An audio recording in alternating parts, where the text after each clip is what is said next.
ప్రభుత్వానికి పార్టీకి మంచి పేరు వచ్చే విధంగా నిజాయితీగా పారదర్శకంగా పనిచేస్తారని చెప్పి కూడా నా సంపూర్ణ నమ్మకం, నా విశ్వాసం.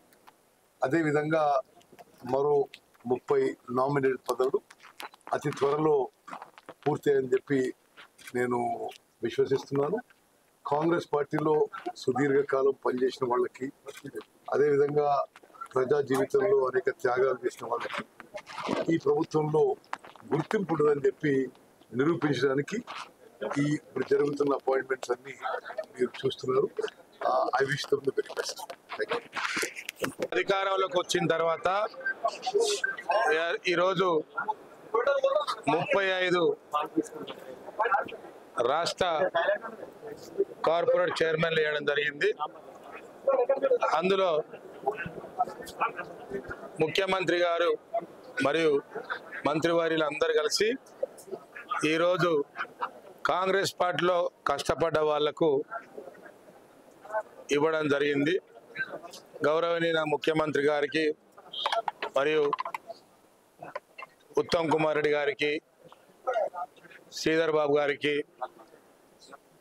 మంత్రివర్యులందరికీ, పొన్నం ప్రభాకరణ గారికి, ముఖ్యంగా మా శాఖ మంత్రివర్యులు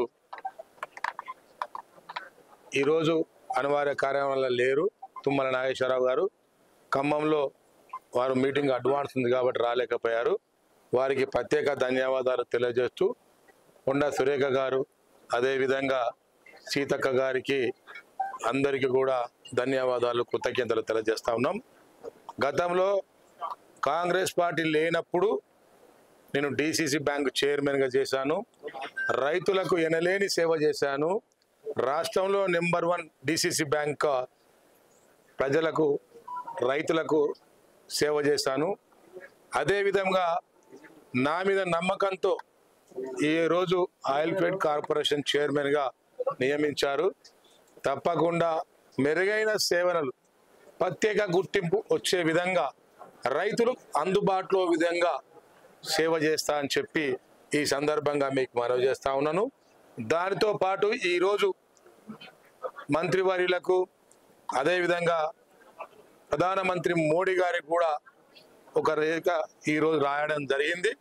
ఆ లేఖలో సారాంశము, ఈరోజు జిఎస్టిని ఈ ఆయిల్ ఫెడ్ నుంచి తొలగించాలని చెప్పి, అదేవిధంగా 2వ లెటరు డ్రిప్ ఇరిగేషన్ నుండి ఈరోజు జిఎస్టిని రైతులకు పడకుండా నేరుగా ప్రభుత్వమే జిఎస్టి చెల్లించే విధంగా ఉండాలి, రైతులకు భారం అవుతుందని చెప్పి 2 లెటర్ పెట్టడం జరిగింది. అదే కాకుండా రానున్న రోజులలో మెరుగైన సేవలు అందిస్తానని చెప్పి ఈ సందర్భంగా తెలియజేస్తా ఉన్నా. నా మీద నమ్మకంతో ఇచ్చిన ముఖ్యమంత్రి గారికి ఈ నైపుణ్యాన్ని, వారికి ఇక్కడి నుండి ఒక్క మాట రాకుండా, ప్రజలతోని రైతులతోని ఈ ఒక్క మాట రాకుండా మెరుగైన సేవలు అందిస్తామని చెప్పి ఈ సందర్భంగా తెలియజేస్తా ఉన్నాం. Thank you.